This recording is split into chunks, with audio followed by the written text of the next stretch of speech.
벌써 2021년 12월입니다. 이제 슬슬 초등학교의 겨울방학 시즌이 돌아오고 있습니다. 안녕하세요. 반갑습니다. 초등교사 해피 이선생입니다.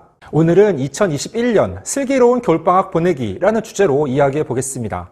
사실 제가 작년 12월 중순 2020년 겨울방학 어떻게 보내야 할까요? 1, 2, 3학년과 4, 5, 6학년 편 영상을 이미 올렸습니다. 그래서 학년별로 좀 더 구체적인 겨울방학 정보를 얻고 싶은 분들은 그 영상을 참고해서 보시면 도움이 됩니다. 오늘은 학년 구분 없이 2021년 슬기로운 겨울방학을 보내기 위해 우리 아이들이 무엇을 하며 부모님들은 어떤 부분을 신경 써 주셔야 하는지 자세하게 이야기해 보겠습니다. 그러면 지금 바로 시작하겠습니다. 출발! 학교마다 다르지만 보통 여름방학보다 겨울방학이 훨씬 더 깁니다. 또 어떤 학교는 봄방학 없이 1월 초 겨울방학을 시작하여 3월 1일까지 계속 방학인 곳도 있습니다. 그러니까 겨울방학은 상당히 길고 또 여름에는 더워서 피서를 가거나 여행을 가는 집들이 많은데 겨울방학 때에는 추우니까 집에 있는 날들이 많습니다. 겨울방학이 지나고 나면 우리 아이는 한 학년이 올라갑니다. 그래서 학년을 떠나 겨울방학 때 가장 중요한 것은 우리 아이가 지난 학년에서 배웠던 내용들을 제대로 이해하고 있는지 확인하고 점검하는 것입니다. 이건 학년 상관없이 필수입니다. 부모님들이 우리 아이를 믿는 건 좋지만 아이들이 학교에서 수업받는 모습을 실제 보시면 아마 깜짝 놀라는 분들이 많을 것입니다. 아이들이 수업 시간 제대로 집중하지 않고 교과서에 낙서를 하며 딴 생각을 하고 친구와 장난을 칩니다. 그런 아이들이 아주 많습니다. 그래서 우리 아이가 지난 학년에서 배운 주요 교과의 내용을 잘 알고 있는지 꼭 확인해 보셔야 합니다. 가장 중요한 교과는 수학입니다. 아이들의 학습 격차는 수학에서 가장 크게 나타나기 때문에 겨울방학 때 우리 아이의 학년에 맞는 기본 문제집을 한 권 구입해서 쭉 풀게 합니다. 보통 수학은 한 학기 6개 단원으로 구성되어 있기 때문에 하루에 절반의 단원, 이틀에 한 단원씩 공부를 하거나 하루 50분씩 문제집을 풀게 하면 됩니다. 물론 1학기와 2학기 기본 문제집을 모두 풀어야 합니다. 기본 문제집을 커다란 어려움 없이 푸는 아이들은 심화 문제집을 풀지 내년 배울 내용을 선행할지 고민하시면 됩니다. 그런데 의외로 다수의 아이들이 기본 문제집에서 틀리는 문제가 많을 것입니다. 그러면 천천히 이해하며 다시 살펴봐야 합니다. 영어는 우리 아이가 학교에서 배우는 교과서의 필수 단어와 핵심 표현들을 알고 있는지 집에서 테스트해 봅니다.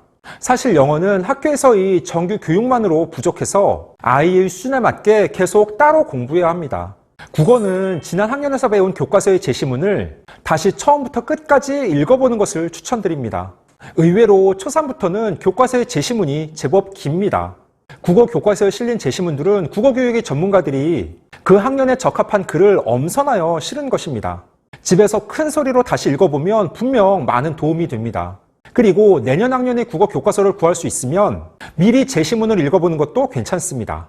이건 선행이라기보다는 국어 읽기 공부 차원에서 양질의 글을 읽어본다는 의미입니다. 학교에서 40분 국어 정규 수업 시간 동안 아이들은 교과서 글을 읽고 이해한 후 교과서에 나와 있는 문제들을 풀어야 합니다. 많은 아이들이 그러한 활동을 어려워합니다. 대부분 문해력이 부족하여 글을 읽고 바로 이해하지 못하며 문제까지 푸는 것을 버거워하는 것입니다. 그래서 독서를 하는 것도 좋지만 지난 학년과 앞으로 배울 학년의 국어 교과서 제시문을 중심으로 소리내어 읽는 연습을 하며 글의 내용 파악을 하면 도움이 됩니다. 또한 매일 30분에서 1시간 정도 독서를 하는 것도 좋습니다. 방학 중에는 시간적인 여유가 많기 때문에 평소 읽지 않았던 문학 장르의 책을 읽으면 사고력 함양에 도움이 됩니다. 겨울방학 때 어린이 신문이나 어린이 대상의 잡지 등을 보는 것도 괜찮습니다. 국어 교과서, 문학 관련 책, 어린이 신문이나 잡지 등 가급적 다양한 읽기 자료를 제공하여 아이의 배경 지식도 쌓고 사고력을 함양하는 계기로 삼으시기 바랍니다. 겨울방학 때 쓰기도 소홀하게 생각하면 안 됩니다. 기본적으로 학교의 방학 숙제 여부와 무관하게 학년에 상관없이 일기와 독서록은 정기적으로 꾸준하게 쓰면 좋습니다. 일기와 독서록을 어떻게 쉽게 접근하여 써야 되는지는 지난달에 나온 제 화제의 책 초등 글쓰기보다 중요한 것은 없습니다를 참고해 보시면 됩니다. 그 외에 사회, 과학 등의 교과는 교과서의 단원 정리가 잘 되어 있습니다. 그래서 교과서를 버리지 않았다면 일주일에 하루 정도씩 사회 공부의 날, 과학 공부의 날 등으로 선정하여 교과서의 각 단원 정리 부분을 살펴보고 관련 독서를 통해 배경 지식을 쌓는 정도로 생각하시면 됩니다. 오케이. 다음은 생활 측면입니다. 생활 측면에서 가장 중요한 점은 부모님과 아이가 고민하며 협의해서 함께 생활 계획표를 작성하는 일입니다. 여기서 핵심은 실천 가능한 생활 계획표입니다.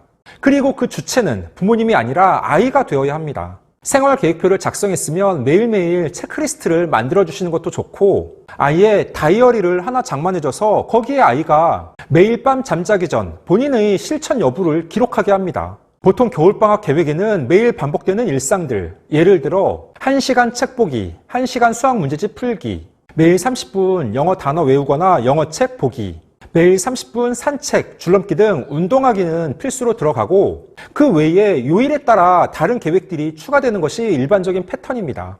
우리 아이의 특성과 학년에 맞춰 계획을 세우고 그대로 실천하며 밤에 잠을 자기 전 스스로 반성하며 체크하는 습관을 갖도록 해줘야 합니다. 특히 저학년은 공부를 많이 한다기보다는 매일 꾸준하게 공부하는 습관을 갖는 것이 중요합니다. 즉, 공부의 양이나 시간이 아니라 매일 공부하는 그 자체가 필요합니다. 보통 아이들이 겨울방학이 끝나고 학교에 오면 얼굴에 통통하게 살이 쪄서 오는 경우가 많습니다. 추우니까 밖에 잘 안 나가고 집에서만 계속 뒹굴뒹굴 하니까 살이 찌는 것입니다. 살만 찌면 괜찮은데 아이들이 체력도 함께 약해집니다. 그래서 매일 30분 정도씩 운동 시간을 별도로 잡아서 아이와 함께 집 주변을 산책하거나 계단 오르기 등을 해야 합니다. 또한 겨울방학 기간을 이용하여 아이의 건강검진도 체크해 주시면 좋습니다. 아이가 학교에서 칠판이나 TV 화면이 잘 안 보여도 부모님께 말하지 않는 경우가 종종 있습니다. 그래서 규칙적으로 안과에 가서 시력 검사를 해주시고 치과 진료를 통해 유치가 잘 빠지고 있는지, 충치가 없는지도 방학 기간 확인해 주시기 바랍니다. 코로나 상황에 따라 유동적이지만 초등 3, 4학년은 교육과정상 사회시간 우리 지역에 대해서 주로 배우니 우리 지역의 여러 곳을 아이와 함께 주말에 여행하는 것도 좋습니다. 요즘 아이들은 의외로 취미가 없는 경우도 많습니다. 왜냐하면 경험 자체가 적다 보니 본인이 무엇을 좋아하는지, 무엇을 즐겨 하는지 잘 모르는 것입니다. 그래서 겨울방학 기간 아이에게 다양한 체험의 기회를 줘서 우리 아이의 취미를 길러주는 것도 좋은 방법입니다. 일주일에 한두 번 아이와 함께 요리하기, 주말마다 집 근처 체육시설에 가서 탁구나 배드민턴 등 운동하기, 아이와 함께 유튜브를 이용하여 악기 배우기 등 마음만 있다면 아이들이 배울 만한 것은 무궁무진합니다. 솔직히 부모님 입장에서는 귀찮고 피곤할 수 있지만 초등학생들에게 어린 시절 다양한 경험은 꼭 거창하게 진로 교육이란 말을 붙이지 않더라도 많은 영감을 주며 사고력, 창의성, 자존감 향상에 큰 도움이 될 것입니다. 15초 요약! 오늘은 2021년 슬기로운 겨울방학 보내기라는 주제로 이야기해봤습니다. 겨울방학은 기본적으로 아이가 본인의 부족한 점을 보완하는 시기로 삼아야 합니다. 그래야 아이가 새로운 학년이 되어 자신감을 갖고 학교 생활을 할 수 있습니다. 아마 많은 아이들이 스스로 본인의 부족한 점을 알고 있습니다. 하지만 알지만 그것을 보충하려고 노력하거나 실천하지 않습니다. 부모님들께서 관심을 갖고 옆에서 응원하며 도와주셔야 합니다. 또한 겨울방학을 알차게 보내는 1순위는 독서입니다. 우리 아이가 긴 호흡을 가지고 평소 읽을 엄두를 내지 못했던 두꺼운 책에 도전해 볼 수 있도록 지지해 주시고 일기와 독서록 등을 꾸준하게 쓰는 것도 중요합니다. 그 외에 부모님과 아이가 협의하여 실천 가능한 생활 계획표를 세우고 꾸준하게 지켜나가도록 해야 합니다. 겨울방학을 어떻게 보내느냐에 따라 우리 아이의 내년 1년이 달려 있습니다. 최대한 알차고 유익한 시간이 될 수 있도록 부모님께서 함께 노력하며 조언해 주셔야 합니다. 오늘 준비한 내용은 여기까지입니다. 앞으로도 보다 더 유익하고 재미있는 영상을 가지고 꾸준하게 계속 찾아뵙도록 하겠습니다. 이상 초등교사 해피 이선생이었습니다. 안녕.